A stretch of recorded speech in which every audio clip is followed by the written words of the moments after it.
and welcome to the 411 with 404 video on programming. Today, I'm going to walk you through the complete process of importing the FTC SDK into Android Studio, writing a simple teleop program, making a configuration file, making a simple autonomous program, and downloading it all and testing it on your Robot Wannabe. If you want to see our previous videos on how to set up the Motorola G2nd generation phones or how to build your own Robot Wannabe, go ahead and go to www.error404robotics.com, go to the 411 with 404 Education Portal tab, and then select the videos for phones and mechanical. For this video, you're going to need a computer with an internet connection and with Android Studio downloaded and all the new APIs installed as well. You're also going to need the two phones that you'll be using on your robot for this video. The final things you're going to need are the gamepad, a download cable, and an OTG cable. So the first thing you're going to need to do is download the SDK off GitHub that you're going to import into Android Studio. The way you're going to do this is open up your web browser and just Google search FTC app. The very top option here is the GitHub page for the FTC Android Studio project. Go ahead and open that up. So once the page loads up, you should see something like this. You'll see the general file structure for all the different code and all the different folders in the SDK that you're going to download. Now I'm going to come to this little button here on the right side that says clone or download. Now the best thing to do in this case, if you don't have GitHub Desktop installed, is just go ahead and click this button that says download zip. The next thing to do is go ahead and open up a file browser on your computer and navigate to the folder to where the SDK downloaded itself. You're going to find the zip file in here. Now the next step is to extract the contents out of this zip file. There's a couple different ways that you can do it, but the program I like to use is WinRAR. Bear in mind, if you have downloaded the free trial of WinRAR and you've used it for about 40 days, it'll pop up this little window right here asking you to purchase a WinRAR license. However, the beauty of WinRAR reveals itself with this one button. That's it. Every time you open it up, it's going to pop up that same window telling you that the free evaluation period is ended. However, if you just keep clicking close, you can use it forever. Anyway, back on track. Puns. Go ahead and click that close button and you'll find yourself in the nice little file structure here. Go ahead and select the next option down from the two dots, extract to, and select whatever folder you want to extract this to. Hit OK, and just let the computer sit. Okay, it's already done. That was pretty quick. Closing WinRAR, you see that this folder has been created with the exact same name as the zip file. Go ahead and open that up, and go one more level down apparently, and you will see the complete file structure for the SDK, in my case, version 3.1. Now that it's been exported, I'm actually going to go back to this level, and then back one more, and actually rename this folder to something that makes a little bit more sense. The next step, finally, is to go ahead and open up Android Studio. Alright, so Android Studio has now loaded up for you, and you should see something somewhat similar to this. It may not be exactly the same, but you kind of get the idea. Bring up this button here that says Import Project, parentheses, Eclipse, ADT, Gradle, etc. Go ahead and click that, and then navigate to the folder where you stored the folder that we just exported. Once you pull it up, you should see a file structure similar to this. Now what we actually need to import into Android Studio is this folder right here, so make sure that you select the right one. Go ahead and hit OK, and then let it build the project. So most likely, Android Studio is going to ask if you want to update the Gradle to version 3.3. Now what it's saying is that it's going to allow you to take advantage of all the latest features, such as Instant Run. Now we need to actually remember, if you click update, remember that you clicked update, because we are actually going to have to go back later and turn off Instant Run, and you'll see why later in this video. In this case, I am just going to go ahead and click update, just let it run. Once that's done, it may ask you to update the Build Tools version and sync the project. Again, go ahead and click that button and let it do its work. Alright, so that's all done. We can go ahead and come here to the side button and click on Project, and now you're going to see the nicer looking file structure than what you were originally seeing before. Click the Team Code dropdown and Java, and this folder right here is where you're going to have all the Opmos that you're going to actually download to your robot phones. So you can go ahead and pull out your robot controller phone and plug it into the computer. As long as you're doing that, pull out your driver's station phone and start it turning on as well. You're also going to need your phone download cable for this part of the video. So we're going to go ahead and come up here and click the green play button. Go ahead and select your robot controller phone on the list of connected devices and click OK. So it's going to download the robot controller app now. Once the program has downloaded to the phone, you're going to see an error message.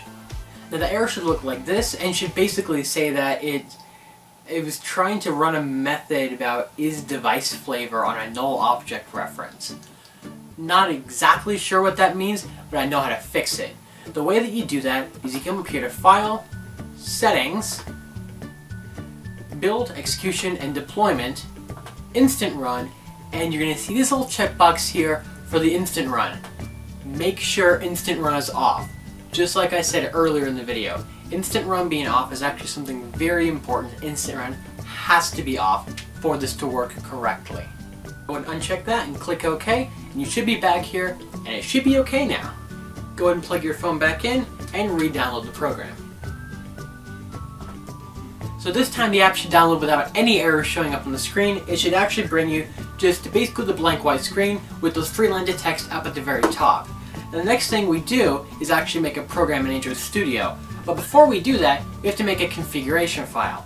Now what a configuration file is a file that lets the robot know which ports on which motor controllers, servo controllers, or device interface modules pertain to which devices in the program. For example, motor controller with the serial number blah blah blah, port 1 would be labeled in the configuration file as left front. And the programming, when we reference that particular port, we would reference left front. So now I'm going to walk you guys through how to set up a configuration file using the Robot Wannabe we built in a previous video. I've got the second camera here so you can see a bit closer up on the phone to see exactly what I'm doing. Alright, so go ahead and plug your phone into the Robot Wannabe and turn on your robot. Now you're going to see a whole bunch of little windows like this pop up on the screen. Now this is the Android operating system recognizing all these USB devices being plugged in and asking if it should automatically open up the robot controller app. Now what you want to do on each of these windows is click the little checkbox and hit OK. Now it may not actually pop up all of them at the same time. What you may need to do is actually come up here to the 3 dots in the corner, click Restart Robot, and wait for another one to come up. You should have one of those little windows for each different module on the robot. In this case, we have one motor controller and one servo controller, so we should have 2 of those pop up. Now everything in here looks okay, but if you look in the upper right corner right there, it says no configuration set. Now this is what we're going to be fixing here. Go ahead and tap those 3 dots, come down to Configure Robot, and tap on New. It is going to ask you again for any of the other devices that weren't initially initialized. Go ahead and check the checkbox again and click OK. Now right now it's just showing up the servo controller, but if we hit Scan again and click OK, it should show up now both the motor controller and the servo controller. What I'm going to do now before I do anything else is go ahead and hit Save. Now we need to come up with a good name for this configuration file that's going to actually mean something to you on this robot. Okay, I said this is a pretty meaningful name. Go ahead and hit OK, and now it'll show up on the list of other configuration files. If these are brand new phones, you're not going to have any other configuration files. It's just showing up on ours because we've done this before. Go ahead and tap Edit, and you're going to see again the motor controller and the servo controller. Now what we're going to do is we are using the motors for the teleop program, so I'm going to go ahead and select the motor controller option. Now the 2 ports that it's referencing here are going to be ports 1 and 2 on the actual motor controller. So I'm going to go ahead and tell it to be... Now the motors we're using are the AndyMark NeverRest 4D motors, but if you don't know exactly what motor you're using, you can just select unspecified motor. Okay, motor 1 is the left side. So I'm going to go ahead and type left up here for the first motor and right down here for the second motor. Once you're done with that, go ahead and click Done, Save, OK, and this configuration file for our needs is done. If you want to add on any other devices like servos, you simply have to come back, tap the Edit button, tap on the controller that you want to edit, and then do basically like what I showed you earlier. Tap the drop down to select what kind of device it is, and then give it a name that you're going to reference in the programming. So go ahead and tap back once and you'll find yourself back here on the main menu. But this time, instead of just saying no configuration file found, is going to say active configuration, and then whatever you named your configuration file. In this case, it was a meaningful name. So now I'm going to go ahead and download the Teleop program. Now actually the code for this Teleop program as well as the Autonomous program that I'll be mentioning later are both going to be on our website here. It's going to be either linked below or in some of those links there on the left side of the screen. Go ahead and choose one of those. It should be there somewhere. Alright, so once you have Android Studio back up, come up here to this little thing, right click, click New, and then click Java Class. Now I'm just going to call this one Wannabe Teleop, and it's going to be a class. Public, no modifiers, click OK. Now at this point the easiest thing to do will be to just go ahead and copy our code off the website and paste it directly into the file as is shown here. Alright, so now that the code is pasted in, I'll show you what a couple of these things do. So these two lines right here are declaring two objects, the two DC motor objects called right front and left front. Now these are not the names that we called them in the configuration file. The way that we actually reference them in the configuration file is down here in these hardware map lines. Now the hardware map lines takes this right here in the green between the two quotation marks. This is where we have the name that's actually called in the configuration file. This thing over here, this one on the left, is what we're referencing and what we're calling it in the program. And the way I declared it up here as a DC motor object, I called it left front because this code was taken out of four-wheel drive Teleop and I was too lazy to change the names. However, since it's only being referenced as left in the configuration file, we don't have to change anything else. It should be good to go. But I'm still going to show you a couple of the other lines of code. This line right here sets the motor to a run using encoders mode. Now there's a couple of different modes that the motors can run in, but the run using encoders mode will basically monitor the RPM of the motor. If the motor's RPM drops below the RPM that it should be for a certain power level, the motor will actually automatically raise its power level to try and keep up a constant speed. And these two lines down here set the direction of the motors. Now in mine, they both say that they're reversed. That's a problem with one of my motors. On yours, one of them should be forward and one of them should be reversed.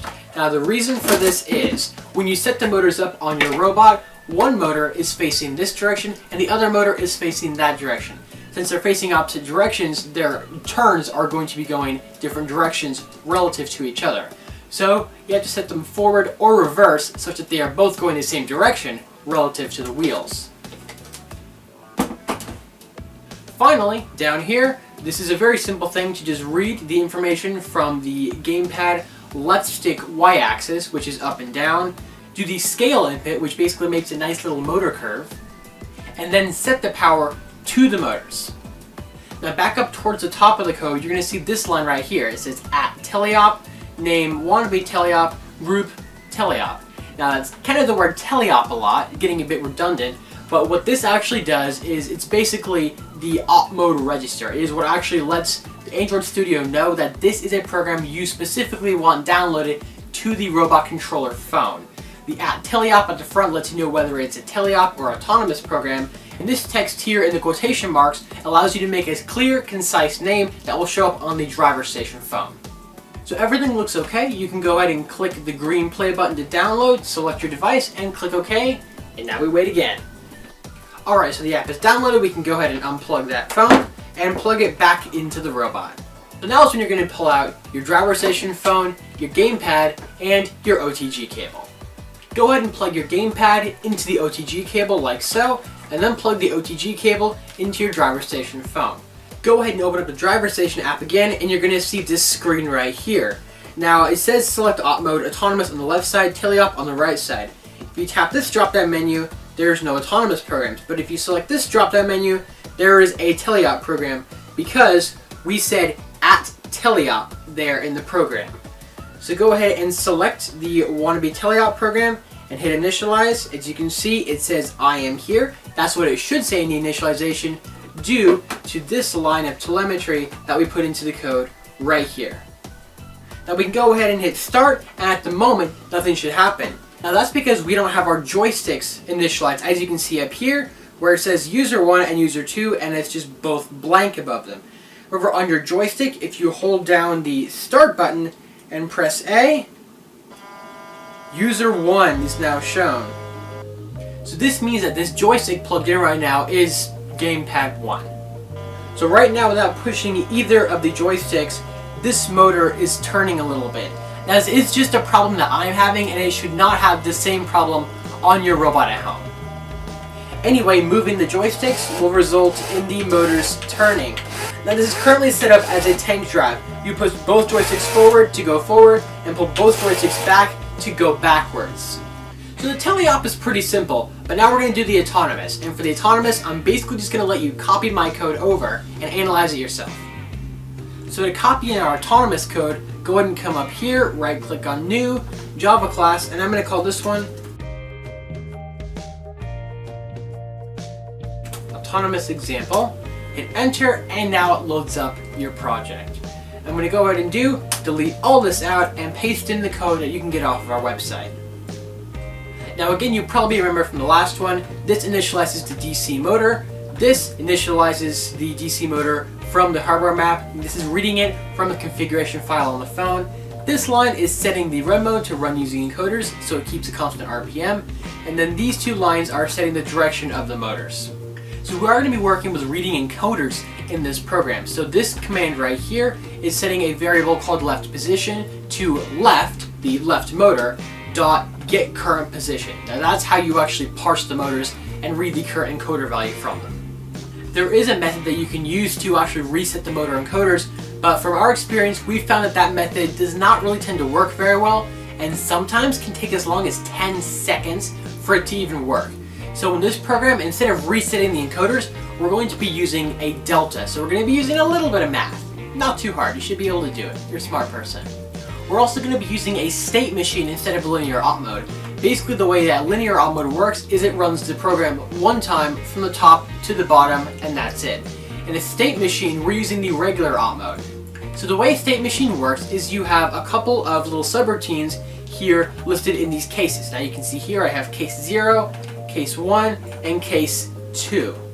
Now we start with a variable up here called state. Now this is the current state that the robot is going to be in while it's running this loop.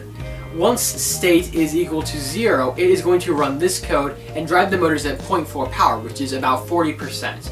Once the motor position has reached current position minus the delta, and once it's reached about 1200, it is going to make the state equal to 1, set the power to 0, and then do this whole thing again with setting the motor directions and getting the new delta.